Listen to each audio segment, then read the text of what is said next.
Bolo veľa dotazov, že asi aké bude veľké mesto.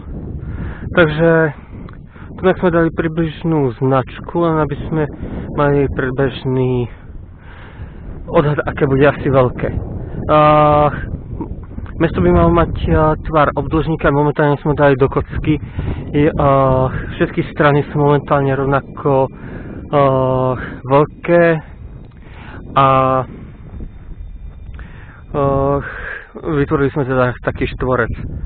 Tunak jedna je jeho hrana a zase páska vyznačuje ďalšie mesta.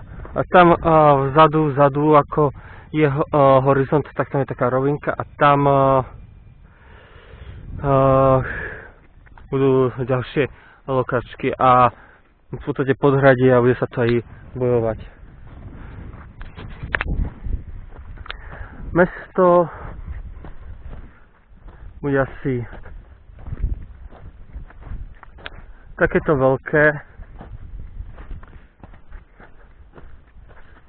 V pôvode by sa tu možno zmestil aj Lidl, to som už spomínal.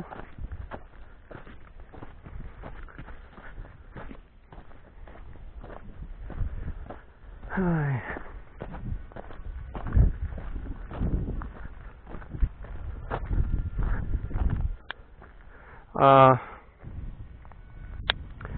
tak to asi bude široké, keď si vezmeme taký obrovský štvorec. S tým, koľko vecí tam má byť, banka, kováč, predajca magických vecí, radnica, strážnica, nejaký cirkevný dom, alebo čo to tam budú mať. Tak, je to aj dosť veľké, bude to dosť veľa priestranstva, že to bude aj dosť veľa voľného. Magická škola bude asi mimo. Magická škola bude od tejto značky, kde si až tam do hora si môžu vybrať. Lesík bude tvorený z niečoho rýchlo rastúceho.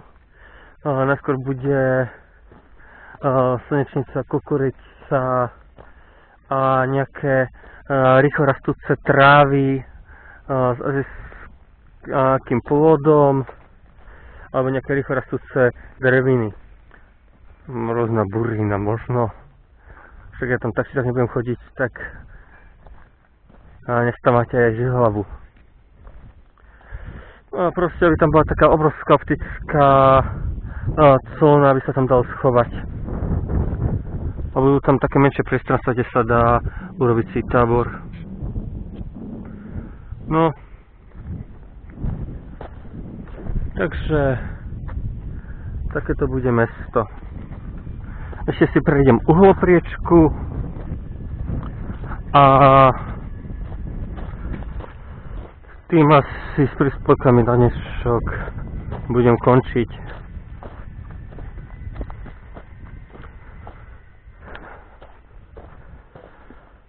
Takže od tohto bodu, kde si tam je uhlopriečka. Mesto má byť pôvodne väčšie, ale vzhľadom na to, koľko v ňom má byť vecí,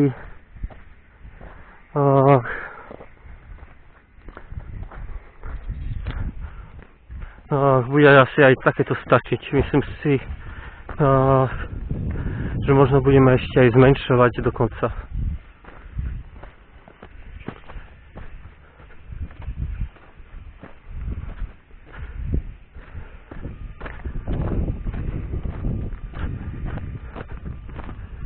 Takže odtiaľ to.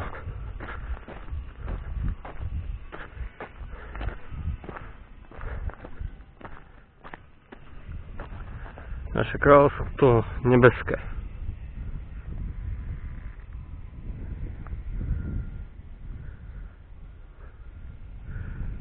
Takže toľko.